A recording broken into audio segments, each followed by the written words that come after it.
Le regard des autres, eh ben, des fois c'est gênant, ouais, ça dépend comment ils regardent. Si on a un regard plutôt sympathique avec les gens automatiquement ont un regard sympathique et vous le rendent.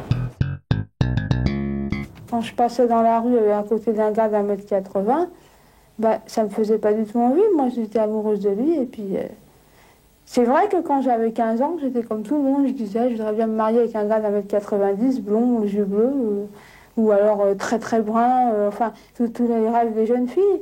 Et puis après, à partir du jour où je suis tombée amoureuse de lui, bah, je ne me suis plus posé aucune question. Maintenant, je ne pense même plus qu'il est petit. À la maison, je range des trucs en hauteur, il est obligé de prendre son échelle. Des fois, je me dis que je suis bête, j'aurais quand même pu le mettre un peu plus bas.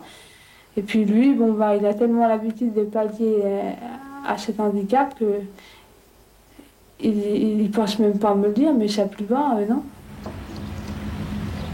On est nain en dessous d'1,40 m et l'on dit personne de petite taille plutôt que nain, comme on dit non-voyant plutôt qu'aveugle, parce que ces mots ont été longtemps associés à la solitude, à la mendicité ou au grotesque, à tout ce qui fait peur.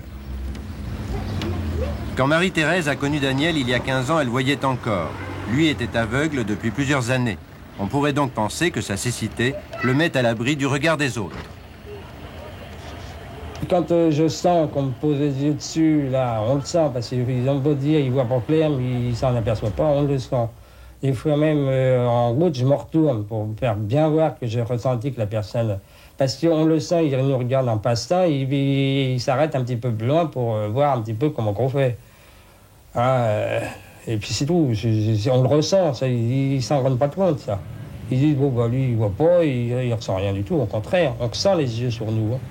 Il y en a même qui se disent, bah, je sais pas comment tu peux vivre normalement avec une jeune femme et tout ça. Hein. Ça va jusque-là, des fois.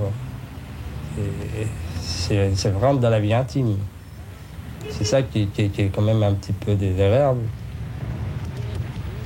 Comment trouver un travail quand on est petit et non-voyant et qu'on approche de la quarantaine? Pourtant, Daniel a travaillé pendant 7 ans. Il était standardiste dans une grande société d'informatique. J'envoie des CV, bon, quand je suis au téléphone, que je leur dis, bon, ben, je suis comme ça, bon, ça va, mais quand j'arrive devant eux, bon, bah, c'est autre chose. Ça, c'est... Ils regardent la taille et la vue. Et ils disent quoi? Rien, on n'a rien pour vous. Donc, on va réfléchir, on vous écrira, puis voilà, puis on attend toujours les réponses. Hein. Futur père de famille, Daniel n'a pas renoncé à trouver du travail. Il s'est même adressé à des ateliers protégés, pas de place. Beaucoup de personnes de petite taille travaillent dans la comptabilité, un métier qui permet de rester assis, mais réclame une qualification. Daniel se souvient de l'époque où il était plein d'espoir. Dans ce centre de rééducation de Marly-le-Roi, il avait appris à s'orienter, à rendre ses gestes habiles, à lire en braille, à remplir des chèques, à manier le tour et la meule, et même à jouer à la pétanque. C'est vous? Moi, je crois que ce lieu de travailler, c'est quand même plus gai. La première est là, cochonnet étant ici, et l'autre étant derrière vous, je pense. Parmi les non-voyants, sa taille n'existait plus. Je crois que ce n'est pas uniquement une question de regard extérieur parce qu'il n'était pas vu, c'est quelque chose qui se situe beaucoup plus en profondeur. En fait, pour lui, comme pour tous les autres, on essaie d'accueillir chacun tel qu'il est, avec tout ce qu'il a de potentiel en lui et qu'il peut développer. Et c'est vrai pour lui par rapport à ses problèmes de taille, comme pour un accidenté de la route qui est très défiguré et qui, lui, a terriblement honte de l'aspect de lui-même, qu'il s'imagine d'ailleurs parce qu'il ne se voit pas. Dans le regard des autres, s'ils étaient moins durs envers nous, ça serait l'idéal. Mais comme il y aura toujours des regards qui seront toujours très tranchants et très durs, ça, on n'y arrivera pas. Donc c'est ça le principal handicap. Ouais. Là, sauf qu'il y a une nouvelle génération qui arrive, là, de jeunes, comme on a, nous, on a des petites amies, des jeunes de 20, 19 ans, 22, tout ça. Là, eux, ils ont un regard autre chose. Ils ont le vrai regard de pas le handicap. On est là, on est pour eux, on est des amis, on est... Eux, c'est un regard franc.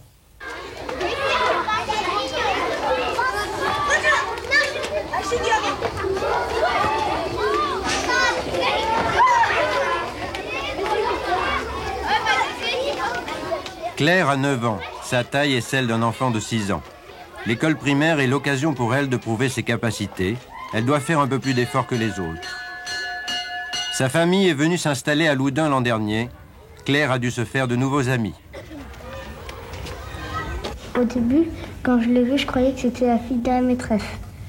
Quand elle était arrivée, on était très étonnés de voir une petite dans la classe. Alors on croyait qu'elle était au CP, qu'elle s'avait trompé de classe.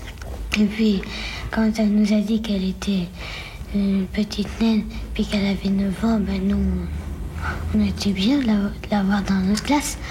Claire, pour nous, elle était nouvelle, puis ben, on faisait pas attention à elle. Puis après, on a vu qu'elle s'ennuyait, on a été jouer avec elle. Puis, quand on jouait au loup, on essayait de la prendre le moins souvent. Puis, on l'a laissé venir nous délivrer, puis on jouait avec elle, quoi. On faisait attention.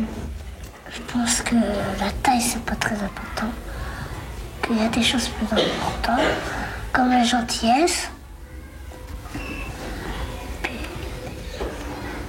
Qu'il y a quelque chose de mieux que la taille.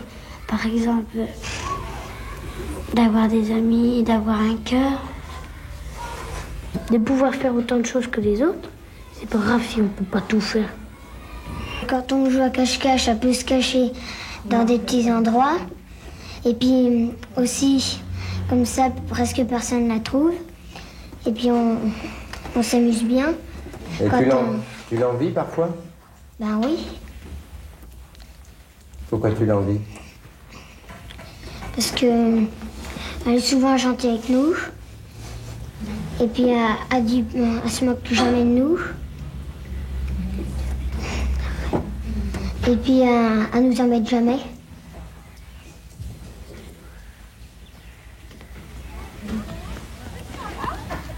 La gentillesse de Claire est le reflet d'un bon climat familial. L'attitude des parents détermine la manière dont l'enfant perçoit son nanisme. Claire est la seconde de 5 enfants. Son père, sa mère, ses frères et sœurs savent que le nanisme est le fruit du hasard. C'est la mutation d'un gène, une naissance sur 30 000. Chez Claire, on en parle librement, chacun est capable de répondre simplement aux questions posées par les autres. Ainsi, Claire sait qu'elle ne dérange pas ses parents. Avec le recul, vous n'avez pas l'impression que les parents qui ont des enfants différents des autres en font tout un monde pour rien? Pour rien, je crois pas. Hein. Je crois que c'est quelque chose quand même qui est assez important dans une vie, hein, d'avoir un enfant avec un handicap. Je crois qu'il faut appeler les choses par leur nom, mais enfin, ça remet pas en cause la relation qu'on peut avoir avec ses enfants. Un enfant inquiète. Donc même un enfant normal, ça inquiète et on n'a pas... quand c'est ça, un premier qui pousse mal, qui pose problème, tout de suite, on a l'inquiétude devient démesurée. Et ensuite, si c'est pas le premier? Je crois que si c'est pas le premier, on a plus de références et on agit avec ses enfants en tant qu'enfant avant qu'en tant que personne présentant une différence, voire un handicap. Maintenant, il faut être de plus en plus normal, il faut être très performant, il faut être le premier partout. Et c'est vrai que pour être le premier partout, le premier en gym, le premier en maths, il faut être à la fois, oui, toi t'es première en maths, mais t'es pas première en gym, et tu le seras jamais. Mais à la limite... Première de la classe. Oui, t'es première de la classe, oui. Première ex-aequo, il y a 5 ex-aequo, donc je sais. Je connais l'histoire.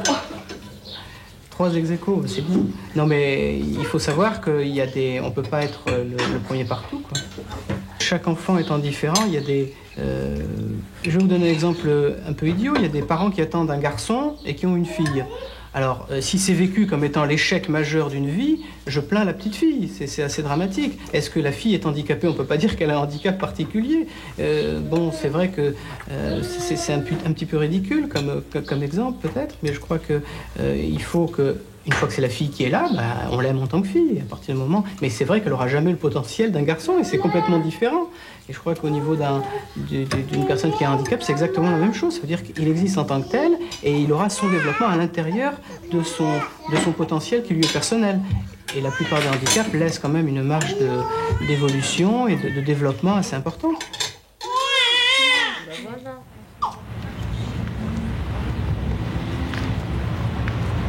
Une vraie force de caractère, Véronique, et la tête sur les épaules.